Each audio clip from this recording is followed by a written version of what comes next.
Si algo viene dejando claro en los últimos días la Junta de Castilla y León es que no se mueve por criterios políticos, sino sanitarios. El gobierno de coalición entre el PP y Ciudadanos ha confinado municipios, tomado medidas restrictivas y reclamando criterios comunes para todos los territorios, y a todo esto se suma ahora que no se dejan convencer por sus propios partidos. Un gesto que les traerá problemas en sus organizaciones, pero seguro que a los ciudadanos les da seguridad. Aquí arranca Cuestión de Prioridades.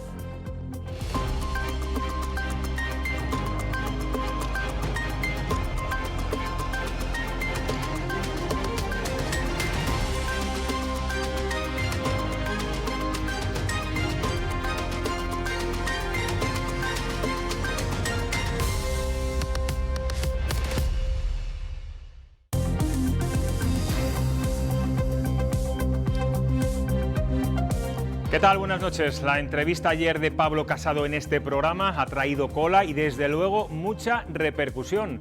Hoy analizaremos las palabras del líder del Partido Popular cuando justificaba que Castilla y León se ha desmarcado del partido en la votación de ayer en la interterritorial de Sanidad porque la consejera es de Ciudadanos, según Pablo Casado. También entrevistaremos al presidente de Cepime, Gerardo Cuerva, en la semana en la que se han prorrogado los ERTEs, pero ahora vamos a analizar lo que dijo ayer aquí Pablo Casado y la batería de respuestas posteriores. Ruth García Ribote, buenas noches, cuéntanos.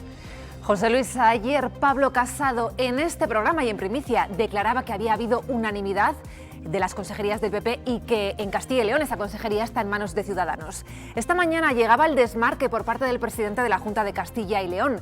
Fernández Mañueco ha señalado que el voto se ha efectuado pensando en lo mejor para los castellanos y leoneses. En una entrevista en Onda Cero declaraba que las comunidades autónomas no pertenecen a ninguna formación política. El máximo representante de la Junta ha invitado a dejar de lado los criterios políticos para seguir únicamente los intereses que tienen que ver con la salud de los ciudadanos. La Junta de Castilla y León, la Consejería de Sanidad, corresponde a los consejeros que nombró Ciudadanos y en este caso yo lo que tengo que decir es que ha habido un consenso por parte de las consejerías de Sanidad en las que gobierna el Partido Popular. Nuestra responsabilidad es con las personas de Castilla y León y, ¿por qué no decirlo? Lo que pensamos también mejor para España y los españoles, y eso es lo que hicimos ayer. Las palabras de Pablo Casado en Cuestión de Prioridades tampoco gustaban al vicepresidente, a Francisco Igea, quien defendía que el gobierno no es ni del Partido Popular ni de Ciudadanos, sino que es un ejecutivo coordinado para todos, para Castilla y León. Sobre la posibilidad de presiones políticas, Igea ha respondido con una sutil ironía.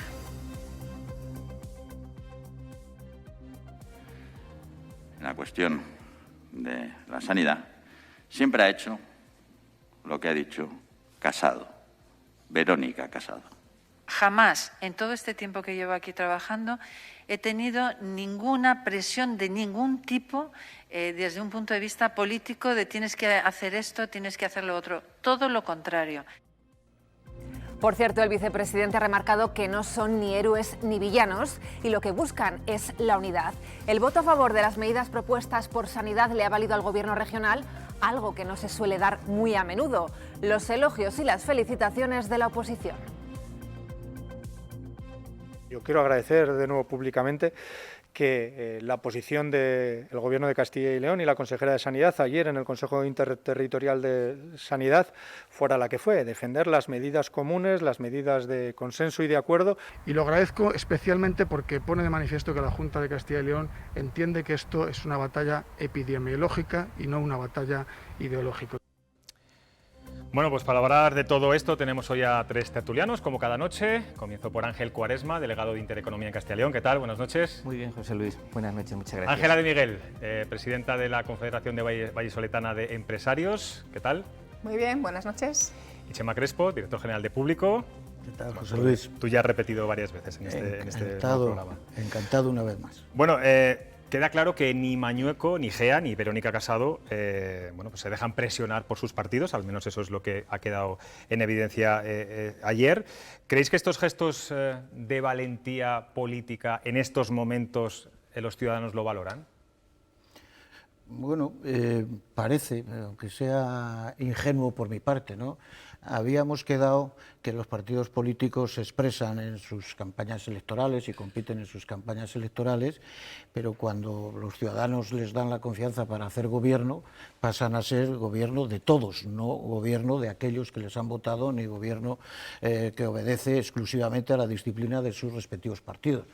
Por recordarlo, pues en fin, no está de más. En este caso es que la Comunidad de Castilla y León, junto con la Comunidad de Castilla-La Mancha, junto con la Comunidad de Madrid, habían acordado hace algunos días que era imprescindible adoptar estrategias comunes, estrategias de coordinación comunes, sobre la base de que, estando el epicentro, desgraciadamente, de la pandemia en Madrid, Castilla-La Mancha y Castilla y León pues son tierra de paso natural constantemente para centenares de miles de personas que van y vienen y regresan a Madrid. Y lo habían acordado entre Ayuso, entre García Paje y entre Fernández Mañueco.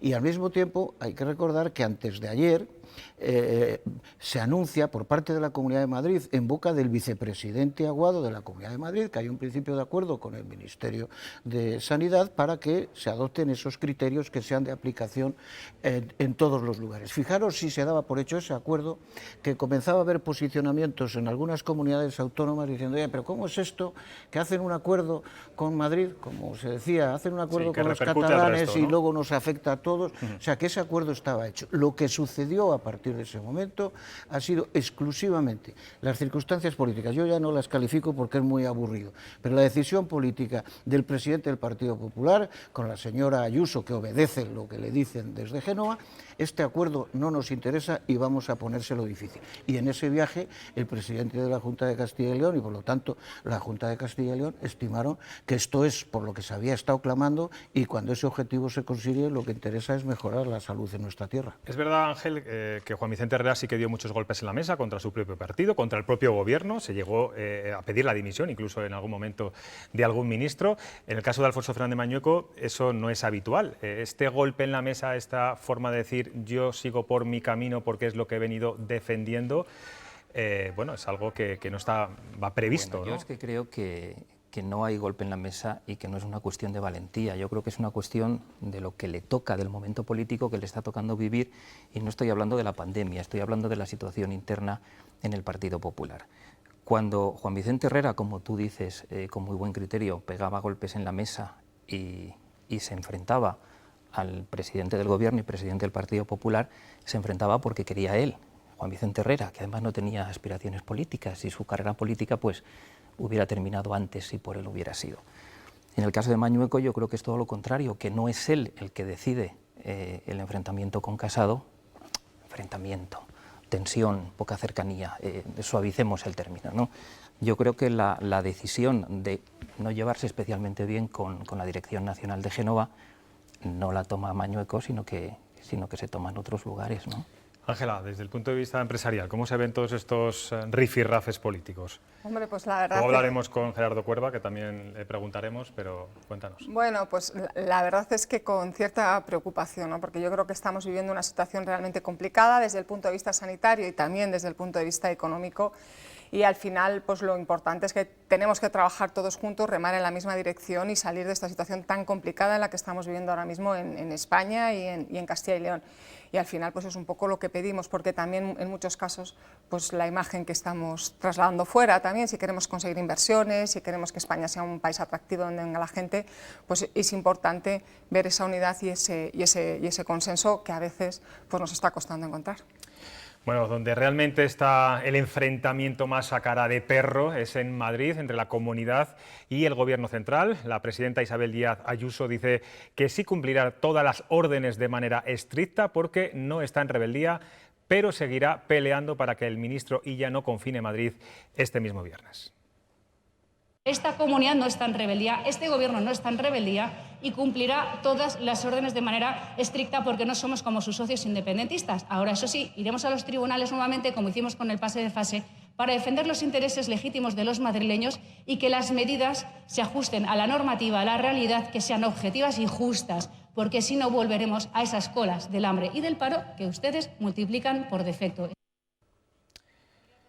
Se está obcecando Díaz Ayuso, se está posicionando de una forma demasiado firme y sin ver más allá de otros intereses, o realmente la situación en Madrid es tan peligrosa que hay que confinar en 48 horas. Bueno, es que la situación de Madrid, desgraciadamente, lo que ha sido empeorando a medida que han ido pasando los días. Y entonces, desgraciadamente, ¿no?, porque es algo que tenemos que lamentar, las cifras de ingresados, las cifras de contagios, las cifras de muertos no paran de crecer en la Comunidad de Madrid y, por lo tanto, es bastante evidente que la pandemia está fuera de control en la Comunidad de Madrid y que hace ya semanas que debieran haberse hecho más cosas.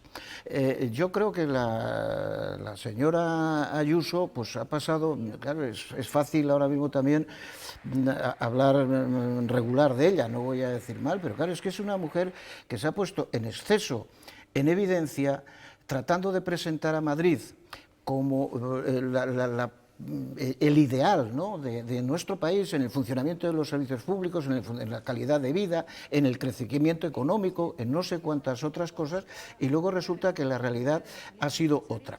A mí se ha enfadado conmigo en alguna ocasión porque yo estos días, después del despliegue ese que se hizo con la reunión, Banderil, en fin, que no sé si era banderil o de banderías al final, ¿no? Digo, es que parece que usted ha entrado en una competencia con el señor Torra, ¿no? Porque claro, la visita que hizo el presidente del Gobierno de la Generalitat también se revistió de un boato como si todo fuera aquí un acuerdo internacional. Pues no es justo, eso no tienes. Digo, no, es que además te pareces algo más todavía, porque si recordáis, Ayuso ha estado en esas fechas y justo en la reunión con el presidente pidiendo un trato diferencial para Madrid. Decía algo que yo no comparto, es luego Madrid es España, España es Madrid, bueno, eso lo dice usted, pero decía que Madrid requería medidas específicas por sus peculiaridades. Digo, hombre, eso me suena lo que dice el independentismo catalán, ¿no?, que necesita un trato diferencial.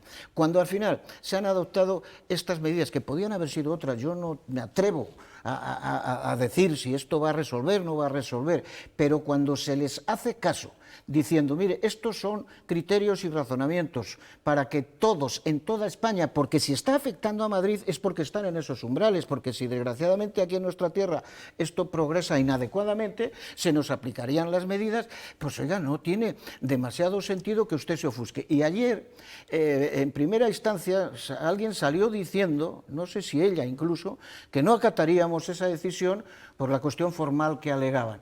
Ojo, en eso también se van a parecer al independentismo catalán. No, mire, usted tiene todo el derecho a recurrir ante los tribunales, pero su obligación es acatar la norma. Acabamos de saber que la Comunidad de Madrid presentará este viernes un recurso ante la Audiencia Nacional contra la Orden de Sanidad y solicitará medidas cautelares. Está en su legítimo derecho. Totalmente. Es una pena que todas las decisiones políticas trascendentes en este país al final se las encomendemos a los jueces para que diriman esas diferencias. En eso está en su legítimo derecho, pero mientras tanto lo que corresponde es acatar la norma. Vista político electoral, este posicionamiento de las comunidades del PP, que ayer vimos claramente, excepto Castilla y León. Bueno, en Murcia pasó algo raro, ¿no? Bueno, hubo una abstención, luego dijeron que había habido un error. En cualquier caso, todas las comunidades del PP rechazaron la propuesta de ella. ¿Les perjudica, les beneficia? Pues mira, José Luis, queda mucho tiempo para las elecciones, tanto para las autonómicas como para las elecciones generales, que parece que son el totum revolutum, ¿no? Siempre nos centramos mucho en las elecciones generales cuando realmente quienes tienen las competencias son las autonomías y por lo tanto deberíamos prestar más atención a las autonómicas. Claro, ¿esto tiene beneficio o perjuicio para el Partido Popular? A mí me ha sorprendido el apoyo, por ejemplo, ayer de la Comunidad Autónoma de Galicia. Lo digo porque en los últimos días teníamos la sensación, y ahí discrepo un poquito de lo que decía Chema hace unos minutos. Bueno, porque Feijóo en este tipo de debates se suele desmarcar. Claro, también. Pero es que teníamos la sensación de que Isabel Díaz Ayuso, quiero decir, estaba sola. Es decir, que toda la gente del Partido Popular la había abandonado, Pablo Casado, Teodoro García Egea y lo que llamamos comúnmente los varones y, por lo tanto, los presidentes autonómicos. Y ayer nos encontramos con que no, salvo la excepción de Castilla y León, donde hay una consejera de Ciudadanos que decía Pablo Casado, hasta Alberto Núñez Feijóo, que se negó y que la vetó para que fuera a pronunciar mítines electorales a Galicia, ayer apoya, cuando además a Galicia estas medidas no le iban a afectar. van a afectar a Castilla y León, a Valladolid, a León y a Salamanca. Pero a mí me sorprendió que no afectando en un futuro inmediato estas medidas a Galicia, el PP de Galicia, la Consejería de Sanidad de Galicia, apoyara a Isabel Díaz Ayuso. Bueno, vamos ahora a ver la pregunta que normalmente hacemos, la cuestión que les planteamos siempre a los telespectadores de Castilla-León. Tiene relación, mucha relación con todo lo que ocurre en Madrid, desde luego que afecta, como decíamos, directamente a Castilla-León, sobre todo a las provincias limítrofes como Segovia y Ávila, y así además se demostró lamentablemente con el gran número de contagiados durante los más duros meses de la pandemia. Cruz García Ribote, de nuevo, cuéntanos cuál es la cuestión que planteamos y el resultado. Vamos a ver, lo primero, ¿cuál es la pregunta? ¿Se frenará el avance del virus confinando la ciudad de Madrid? Hay una clara mayoría que queda reflejada en el resultado. El 81% creen que sí, que la curva de contagios caerá confinando la capital de España. Un 19% no está de acuerdo con esta medida.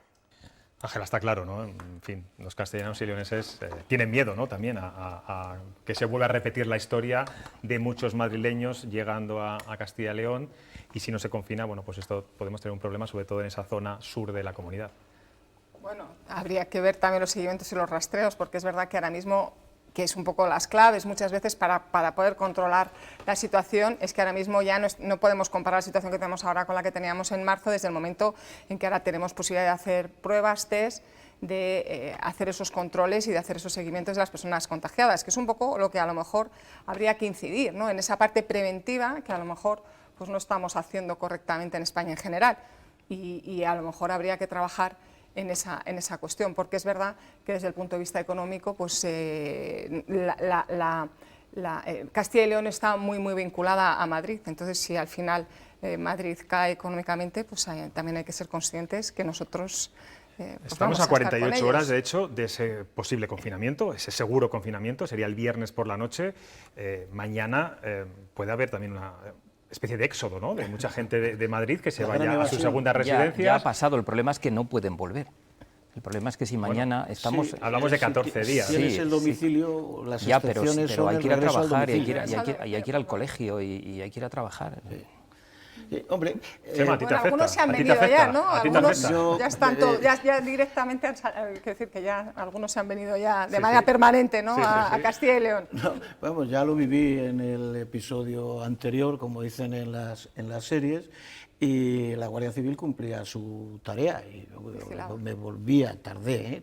¿Usted le dijo, usted no sabe quién soy yo? ¿O? No, bueno, pero gracias a Dios al final hemos que pasado salgo en la tele, ¿no?, tanto tiempo, bueno, y oye, yo he hecho toda mi vida aquí, ¿no? Entonces, hombre, José María, digo, sí, ¿y qué va? Digo, pues mire, voy a esta cadena, tal, digo, y además llevo el documento que lo acredita. Yo creo que hay que ser tremendamente respetuosos con las normas, y si hay excepciones, lo que tenemos que hacer, cada uno que tengamos esa excepción, es acreditarla.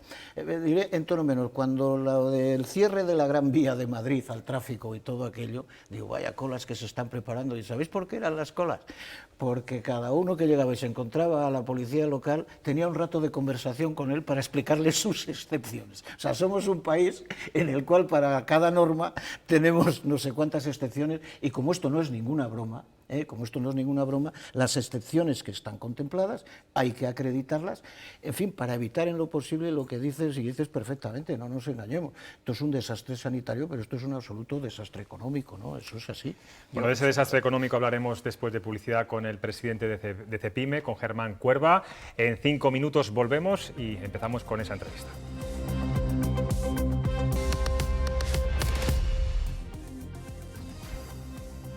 Seguimos en cuestión de prioridades, estamos como siempre en directo y vamos a hablar ahora con el presidente de la Confederación Española de la Pequeña y Mediana Empresa, CEPIME, Gerardo Cuerva, con el que contactamos por videollamada desde Granada. Buenas noches.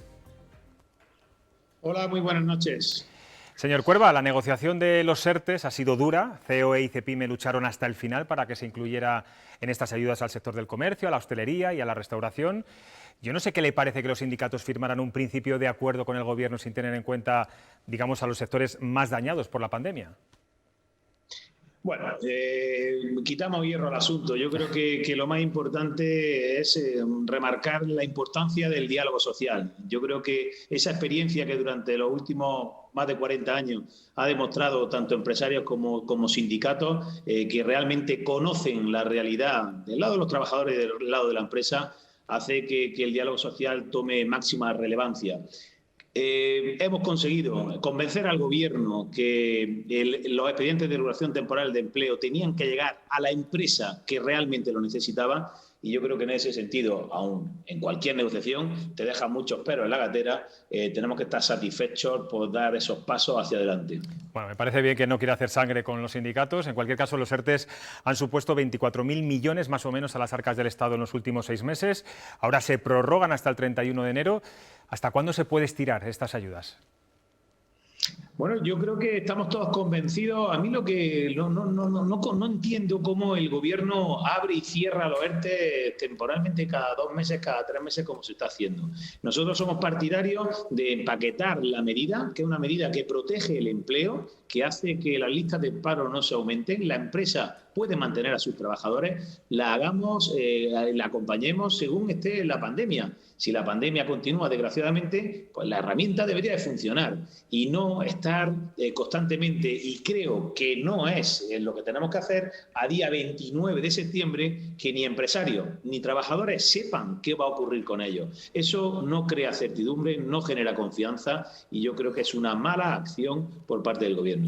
Por cierto, ustedes han sido siempre muy críticos, ustedes y también COE, con Podemos, sobre todo pues los constantes ataques de Pablo Iglesias a las empresas y a las grandes empresas. ¿Qué valoración hace en esta negociación de los ERTEs de la ministra de Trabajo, que es del Grupo Podemos? Bueno, yo creo que agua pasada no mueve molino. Realmente, como te decía, el Gobierno de España estaba equivocado en el diagnóstico. Quería aplicar a una serie de empresas los expedientes de regulación temporal de empleo. Y insisto, porque creo que es muy importante, nosotros decíamos que el expediente de regulación temporal de empleo, esos ERTE, lo tenían que tener las empresas que lo necesitaran, estuvieran en el sector que estuvieran y estuvieran en el territorio que estuvieran. Señor Cuerva, estamos viviendo una auténtica guerra ahora mismo entre administraciones por el confinamiento de Madrid.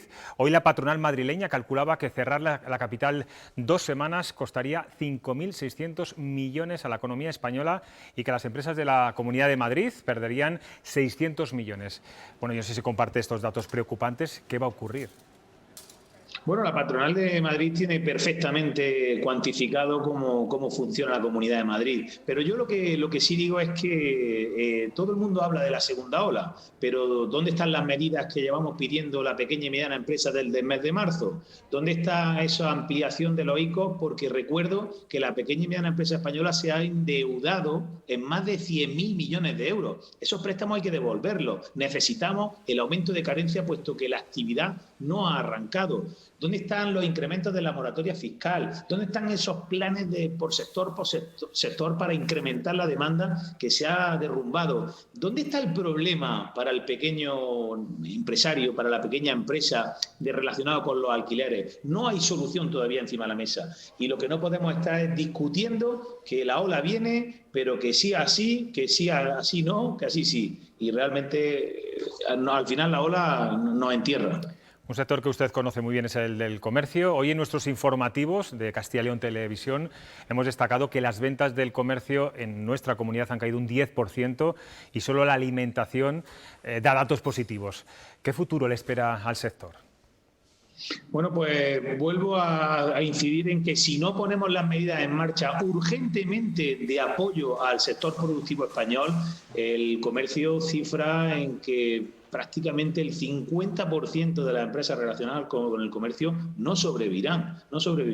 Eso es una barbaridad. Destruir el tejido productivo de nuestro país será lastrar el futuro del mismo. No es lo mismo, nada tiene que ver relacionado con el empleo, salir de esta situación con la empresa que sin ella. Una barbaridad, desde luego, esos datos que ofrece. Varios empresarios, entre ellos Antonio Garamendi, han dicho que atacar a la corona daña la inversión y reconoce además que le llaman de fuera de España y no le preguntan por los ERTE, sino porque qué está pasando con la estabilidad de este país. ¿Corremos el riesgo de que nos convirtamos en un país donde no invertir? Bueno, los datos así lo acreditan. Se ha desplomado la inversión en España, tanto interna como externa. Pues sigamos vendiendo lo mal que somos en España. Yo creo que es una equivocación radical porque tenemos un país magnífico, tenemos una constitución magnífica, sólida, tenemos una monarquía parlamentaria excepcional que trabaja y ha trabajado por el mundo de la empresa y por la sociedad española. Por tanto, tirarle piedra a nuestro tejado creo que es un mal camino para salir de la situación que tenemos. Creo que es el momento de aunar esfuerzos, de tener luces largas y no intentar destruir este magnífico país que tenemos que se llama España. Señor Cuerva, estoy aquí acompañado por 3 tertulianos que seguramente quieren hacerle alguna pregunta o algún comentario. Tenemos a una compañera además, a Ángela de Miguel, que es la presidenta de la Confederación Vallisoletana de Empresarios. Ángela. Buenas noches, presidente. Buenas noches, Gerardo. Ángela, yo sí que me gustaría que contaras aquí para todas las personas que nos están viendo desde Castilla y León, qué medidas tendríamos que pedir o conseguir para que estos pequeños empresarios que tantos tenemos en España y también aquí en Castilla y León, pues pudieran superar esta situación tan complicada que estamos viviendo en estos momentos. Bueno, yo creo que hemos pasado un momento muy complicado de financiación y la medida que puso el Gobierno en funcionamiento, que estimo que es una buena medida, fueron los avales del ICO. Y esos avales del ICO, como decía antes, han sido más de 100.000 millones de euros lo que la empresa se ha endeudado, que no nos han regalado el dinero, nos hemos endeudado en más de 100.000 millones de euros. Pensando, con una carencia, solo pagamos intereses durante un periodo y luego amortizaríamos intereses más capital. Pero realmente la actividad no arranca. Tenemos que incrementar ese periodo de carencia si realmente no queremos que sucumba la empresa. Hablaba de un problema que tiene la pequeña y mediana empresa que es muy claro en cualquier tipo de negocio, los alquileres. Entendemos que no vale que el Gobierno, en la medida que ponga para solucionar el problema de los alquileres, sea pónganse de acuerdo arrendador y arrendatario. No, hay que apoyar para poder pagar los alquileres. Medidas que incrementen la demanda, que incrementen el consumo. El consumo en España se ha derrumbado. Tenemos que meter medidas directas, sector por sector, para ayudarlos a incrementar el consumo. En definitiva, nosotros hicimos ya en el mes de marzo una treintena de medidas que, desgraciadamente, muchas de ellas no se han puesto aún en funcionamiento. Señor Cuerva, tenemos también al director general de Público, a Chema Crespo, que también quiere formularle alguna pregunta. ¿Qué tal? ¿Cómo está? Buenas noches. La verdad es que yo creo que todos ustedes están dando un ejemplo a este país con la concertación y con los acuerdos sociales, lo que demuestran que diferencias en apariencia irreconciliables por los distintos intereses que se representan, cuando la necesidad aprieta, pues son capaces de acordar. Y así pues se ha pactado el salario mínimo interprofesional, así se ha pactado la renta mínima vital, así se ha pactado los ERTES y sin duda que falta muchísimo que hacer. Ahora mismo se toca afrontar el debate presupuestario, que veremos por dónde va. Yo sé que la empresa, cuando oye hablar de presupuestos expansivos, tradicionalmente se echa a temblar. Sin embargo, en esta ocasión vamos a tener un aporte extraordinario de la Unión Europea, pero hay que ajustar las cuentas de nuestro país y ajustarlas con políticas expansivas, nada que ver con lo que se hizo con la crisis del año 2008. ¿Por dónde creen ustedes que deben ir esas cuentas expansivas? Bueno, yo creo que lo llevamos diciendo muchísimo tiempo. No conocemos, nadie conoce, o al menos en el mundo empresarial no conocemos los presupuestos. Uno dice, ¿está de acuerdo o no está de acuerdo con los presupuestos? Pues no lo sé, porque no los conozco. Pero coincido plenamente que los presupuestos de España, en este momento tan extremadamente delicado que está atravesando, tienen que ir encaminados a la inversión. Por supuesto que tendrá que llevar una parte de gasto para el que más lo necesita y, como dice el presidente del Gobierno, no dejar a nadie atrás, pero a la empresa tampoco. Y realmente deberíamos subirnos en aquellos vectores que hagan una inversión productiva. Sin duda, una palabra que está absolutamente de moda y que creo que hay que subirse en el carro es la innovación, la digitalización. Y nosotros en este aspecto le decimos al Gobierno que cuando se implementen cualquier tipo de medida es muy distinto poner la medida que la implementación de la misma. Aquí, en ese sentido, también ponemos como valor las organizaciones empresariales. Tenemos esa capilaridad que llegamos a cualquier rincón de España. Por tanto, si queremos que una medida sea efectiva, no es su anuncio, sino la implementación real de la misma. Ojo a dónde invertimos, en qué vectores se sube España, porque si no, lo pasaremos muy mal. Por último, Ángel Cuaresma, del Grupo Intereconomía. Sí, señor Cuerva, buenas noches, ¿cómo está? Yo quería preguntarle o hacer una reflexión, porque desde que se inició la pandemia, o al menos desde que se inició el confinamiento, quiero decir desde el 15 de marzo y toda la crisis económica subsiguiente, tenemos la sensación de que o ERTE o despido, o ERTE o cierre de empresas. ¿Hay alguna otra solución al ERTE que no sea? No estoy en contra de los ERTE en este momento, en esta situación, pero mi pregunta es si no hay otra solución. Y como no me va a dejar José Luis, le voy a hacer una segunda pregunta. Dígame si mañana sale el paro y si tiene los datos. Si nos da la exclusiva, por supuesto. No tengo los datos, pero desgraciadamente imagino que el paro y desgraciadamente subirá. Estamos en un momento de restricción total, no, como decía, la demanda se ha desplomado, el consumo se ha desplomado y realmente estamos atravesando mala situación. Los ERTE son una buena medida, lo decía antes, porque mantienen el empleo, no engordan las listas del paro y la empresa puede mantener a su plantilla. Yo creo que esos ERTE estaría bien acompañarlos de formación.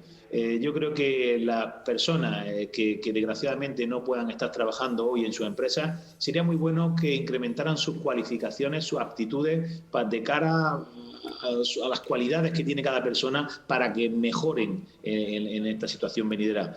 Así que yo creo que hay muchas más medidas, como le decía, y los ERTE entiendo que han sido efectivos para mantener el empleo hasta el día de hoy. Pues Gerardo Cuerva, presidente de CEPIME, muchas gracias por atender a Castilla y León Televisión, a este programa, cuestión de prioridades y suerte en el mundo de la empresa, que realmente lo necesitan, y con los datos que nos está dando hoy usted, la verdad es que se avecinan tiempos complicados. Muchísimas gracias siempre a vosotros. Bueno, vamos a intentar, mis compañeros me decían que teníamos imágenes en directo de Barcelona, no sé si las podemos pinchar en estos momentos. Ahí estamos viendo, hoy 1 de octubre, luego hablaremos de esta, vamos a decir, efeméride. Estamos viendo que hay fuego en las calles de Barcelona, hay mucha presencia policial, en fin, entendemos que están celebrando, entre comillas, lo de celebrar este 1 de octubre. Luego más tarde intentaremos ver qué es lo que está ocurriendo, cuánta gente hay, porque son imágenes que acabamos de recibir en estos momentos. Son en directo, me dicen que son en directo. Bueno, hablamos antes de la figura del rey. Garamendi, en una entrevista hoy en El Mundo, en unas declaraciones del Mundo, decía, pues eso, lo que le preguntaba antes, que le están llamando de empresarios del extranjero para preguntarle no por los ERTE, sino por la inestabilidad que esto ofrece. Atacar al rey puede ser sinónimo, y te lo pregunto, Ángela, de desinversión extranjera en estos momentos.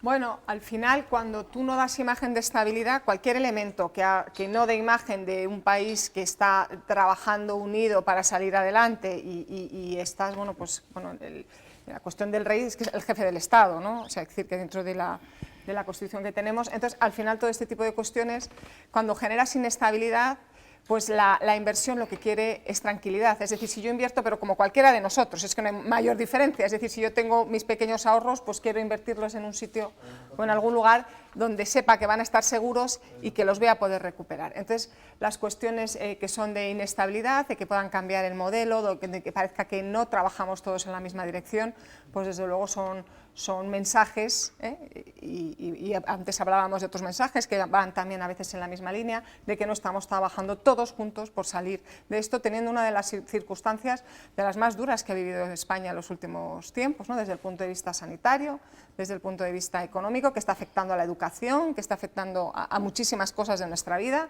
Y bueno, pues al final ahí pues tenemos esa cuestión que a veces cometemos en España históricamente, ¿no? Que al final tenemos que trabajar todos juntos y bien, como bien decía, pues el ejemplo, ¿no?, del diálogo social, que al final pues ahí sabemos trabajar, y si nosotros somos capaces, yo creo que todos los demás también deberíamos de hacer lo mismo, porque ahí es un ejemplo. Chema, ¿tiene efectos colaterales estos ataques a la corona? Pues hombre, nos decía el señor Cuerva que tiene efectos... Estamos viendo en la pantalla, sí. Tenemos ahí un recuadro en la parte derecha, inferior derecha de sus pantallas, esas imágenes que decíamos de Barcelona. Hay altercados, hay muchos coches, mucha policía. Bueno, seguiremos informando a lo largo de la noche a ver qué ocurre. Sí, perdona. Y a ver si tenemos ocasión de ver las cabezas de cerdo, que cuando pasa por el horno es el cerdo torrado. Dicho en catalán, el porc torrado. Pero bueno. Preguntabas por el rey, por la monarquía. Mira, el debate es sano y el debate está muy bien. El artículo 20 de nuestra Constitución recoge la libertad de expresión. Pero una cosa es el debate monarquía-república, que insisto que es sano, es lícito, es legítimo, es útil, es constructivo, y otra cosa es lo que tú denominas con acierto los ataques a la corona, a la monarquía o a la persona, en este caso, del rey Felipe VI. Pero yo creo que lo más grave no es el que se ataque, se insulte, se critique, sino que quien lidera esas críticas o esos ataques, sea en Twitter, sea en el Parlamento, sea en intervenciones en la televisión, sean miembros del gobierno. Sé que fundamentalmente son miembros del ala o de la facción Podemos y no tanto del Partido Socialista. Pero es que los miembros del gobierno, sean del color que sean, están para defender las instituciones. En este caso la monarquía, pero podía ser la Guardia Civil, el Cuerpo Nacional de Policía o la Policía Municipal de la que un alcalde sea regido, ¿no? Bueno, pues vamos a cambiar de asunto, si os parece. Nos vamos a ir a Cataluña, a Barcelona. Hoy es 1 de octubre, una fecha marcada en el calendario político desde hace 3 años. El ya expresidente de la Generalitat, Quim Torra, lo celebra cada año y esta vez con una petición muy clara al gobierno. Escuchen. Tan sencillo como pedir el nombre del Gobierno y del Estado perdón por lo ocurrido el 1 de octubre. No pedimos más. ¿No tenemos al Gobierno más progresista de la historia? Pues que pida perdón. Doncs que demani perdó. Bueno, seguimos viendo esas imágenes en Barcelona, posibles altercados, mucha presencia policial. Bueno, Torra en estas declaraciones, hablaba de que tiene que pedir perdón el gobierno, pero también ha dicho en esa rueda de prensa que apenas ha notado cambios entre el gobierno del Partido Popular y el gobierno del Partido Socialista o gobierno PSOE-Podemos en relación al proceso y a la situación de los políticos presos. ¿Estáis de acuerdo, Chema? Algún cambio sí ha habido, ¿no? Él ya es expresidente porque así lo han decidido los tribunales de justicia. Y por lo tanto el señor Torra, claro, si ha sido un absoluto fracaso todo su mandato, porque nadie sabrá concretar a qué se ha dedicado este hombre que, entre otras cosas, no llegó ni a ocupar el despacho porque asumía para sí mismo el papel de vicario del que está fugado en Waterloo. Y es que es una cosa, hablando del prestigio de las instituciones en España, ¿no?, y la imagen que demos al extranjero, decía, pero ¿cómo es eso? Que eso es un santuario y el máximo responsable del Estado de Cataluña, que es el presidente de la Generalitat, pues está. Hombre, pedir perdón. Vamos a ver, el Estado de Derecho tiene que acabarse imponiendo. Mi opinión personal es que ojalá nos hubiéramos ahorrado las imágenes del 1 de octubre con el ejercicio de violencia policial que se produjo como consecuencia de que alguien hizo trampas, y sería muy largo. Hicieron trampas el independentismo catalán, hizo trampas los Mossos, la Guardia Civil o el Ministerio del Interior en aquel momento estaba en otra cosa. En cualquier caso, ¿no?, esa imagen fue una imagen que deterioró mucho la proyección internacional de nuestro país, por más que se tuviera razón, porque aquel referéndum era ilegal. Y mantener el prestigio de las instituciones fuera de nuestras fronteras, pues claro que nos interesa. Pero también la corona por sí misma. Es que hoy mismo la Fiscalía Suiza ha oficiado a la Fiscalía en España, en la que dice que de las pruebas que van concluyendo se desprenden que las presuntas cuestiones irregulares económicas del rey emérito van a tener no sé cuántas derivas. Quiero decir que la propia corona también debe protegerse a sí misma. Y lo último, a mí me parece que en democracia todo es cuestionable, pero las formas son muy importantes. Aquí hubo un pacto en la transición que acordó que la forma del Estado español era la monarquía parlamentaria. Hay procedimientos para modificarlo, muy complejos, pero procedimientos democráticos. El que pretenda otra cosa, que lo haga, pero mientras tanto yo creo que las instituciones o la respetamos nosotros o sencillamente lo lamentaremos todos nosotros. Para los que hayan conectado con nosotros en estos momentos, estamos viendo, repito, imágenes en directo en Barcelona, en las calles de Barcelona. Se ve tensión, se ve que hay mucha protección policial, las lecheras, que se dice comúnmente. No sabemos qué está pasando, entendemos que es por el 1 de octubre. Seguiremos informando. Es que gestionar la frustración, José Luis, sí, es complicado. Exige liderazgos de verdad. Y Torra podrá valer para cualquier cosa menos para gestionar la frustración que él mismo generó. Lo que yo no le veo es muy frustrado al señor Torra, que pese a ser inhabilitado, conocíamos hoy que tendrá un sueldo de más de 120.000 euros al año como expresidente y una pensión vitalicia de 92.000 euros. Así lo dice la ley, pero... Pero mira, José Luis, y perdona, Ángela, que me salte el turno, que igual te tocaba. Bueno, no hay turnos, podéis si me hablar. permites. Vamos a ver, yo estoy dispuesto a admitir, y como decía Chema, respetar las sustituciones, y si es legal, es decir, que un expresidente cobre de manera vitalicia 120.000 o 90.000 euros anuales, yo estoy dispuesto a asumirlo porque es legal. Lo que ya no me parece tan asumible es que siga cobrando la pensión vitalicia un expresidente que es expresidente porque lo han inhabilitado. Quiero decir, si ya no es presidente porque no se ha presentado a las elecciones o porque ha perdido, es un debate interesante. Pues estupendo, pero es que lo han inhabilitado. No sé si estáis de acuerdo o hay que debatirlo. No, pero mira, yo alguna vez lo he pensado algo, pero no he sido capaz de profundizar. Porque claro, si tú eres inhabilitado para el desempeño del cargo que a su vez te da derechos de este tipo, parece que también quedarías inhabilitado para la percepción de esos derechos, pero no estoy maduro para afrontar ese debate. Es que si no, en cualquier caso, oye, Torra era muy especialista en hablar de la legalidad y la legitimidad, ¿no? Y entonces todo lo que hacía el gobierno podía ser legal, pero no legítimo. Es que esto promueve, quiero decir, estamos hablando de lo mismo, porque es que esto promueve el delito. O sea, yo me pongo en la piel de Torra, no del animal este que tiraban en las calles, y digo, voy a cometer un delito para que cuanto antes me inhabiliten y cobro la pensión vitalicia. Esto fomenta el delito. En estos momentos, Ángela, donde la gente lo está pasando tan mal, donde los empresarios lo están pasando tan mal, ver estas cifras de políticos que se van de esta manera y que siguen cobrando lo que están cobrando, tiene que doler en el alma. Yo realmente creo que lo importante, yo creo que a mí no me preocupa mucho que un político pueda cobrar después de salir si ha hecho un buen trabajo y demás. Claro, lo que les pedimos es que realmente mientras están gestionando, gestionen bien, mejoren la economía de su comunidad, que consigan que los ciudadanos pues tengan más riqueza, mayor calidad de vida, mejores servicios públicos, es decir, una buena gestión. Y en esos casos es lógico que puedas tener una recompensa porque has dedicado unos años de tu vida, que tampoco, por mucho que digan, tampoco está tan bien pagado, ¿no?, el cargo público, pues bueno, que puedas tener una compensación porque realmente has conseguido mejorar tu comunidad. Claro, la cuestión está en que hay que ver un poco las cifras y realmente plantearnos, ¿realmente se está mejorando la comunidad, ¿no?, cuando estamos viendo que a lo mejor se han deteriorado esos servicios públicos, se ha deteriorado la economía. Vemos imágenes de cierta tensión, vemos fogatas en medio de la calle, estamos viendo las calles de Barcelona, como decía antes, en directo, 1 de octubre, altercados en Barcelona. Pues eso cuesta mucho dinero. Eso es, o sea, ya no es que no puedas ir a trabajar si estuviera algo abierto a estas horas o no puedas ir al médico, es que cuesta dinero. Pues con esas lamentables imágenes nos vamos, nos despedimos. Ángel Cuaresma, Ángela, Chema Crespo, bienvenidos. Muchas gracias. Volveréis y gracias por estar aquí. Y ahora vamos a cambiar totalmente de tono.